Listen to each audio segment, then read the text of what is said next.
सडित्लेखतन्वीं तपनशशिवैश्वानरमयीं निषण्णां षण्णामप्युपरि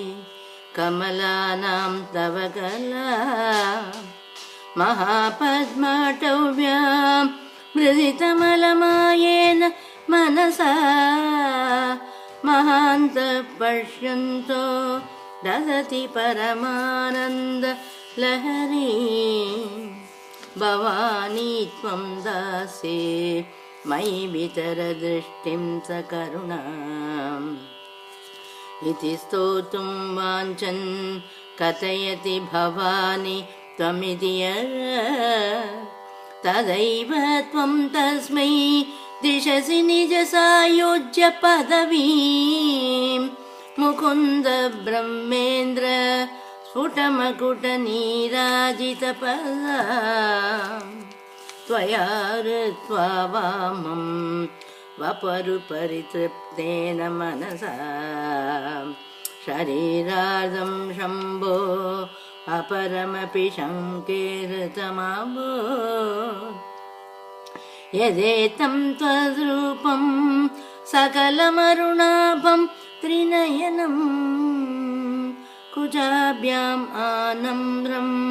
कुटिलशशिचूडालमकुटम् जगत्सूते धाता हरिरवतिरुद्रक्षपयते तिरस्कुर्वन्नेतत् त्वमपि वपुरेशस्थिरयसि सदा पूर्वः सर्वं तदिदमनुगृह्णाति च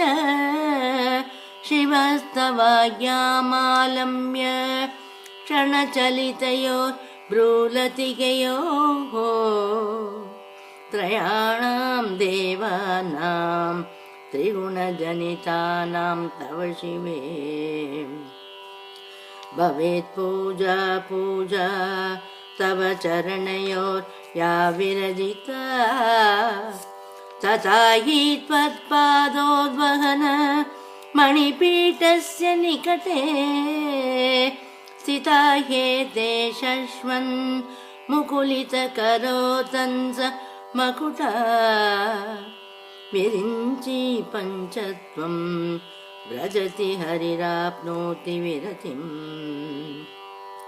विनाशं कीनाशो भजति धनदो याति निधनम् वितन्द्री माहेन्द्री विततिरपि सम्मीलति दृशा महासंहारेऽस्मिन् विहरति सति त्वत्पतिरसौ जपो जल्पशिल्पं सकलमपि मुद्रा विरचना गति प्रादक्षिण्यक्रमण मशनाद्याहुतिविधि प्रणाम संवेशः सुखमखिलमात्मार्पणदृशा सपर्याय तव भवतु यन्मे विलसितम् सुधामप्यास्वाद्य प्रतिभयजरा मृत्युहरिणीं विपद्यन्ते विश्वे विदिशतमखाद्य दिविशद करालं यक्ष्वेलं कबलितवत कालकलना न शम्भो सन्मूलं तव जननि ताटङ्कमहिमा किरीटं वैरिञ्चं परिहरपुरकैठबबिधः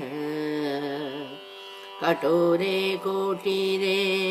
स्खलसि जहि जम्बारिमकुटम् प्रणम्रे श्वेतेषु प्रसवमुपयातस्य भवनम् भवस्याभ्युत्थाने तव परिजनोक्तिर्विजयते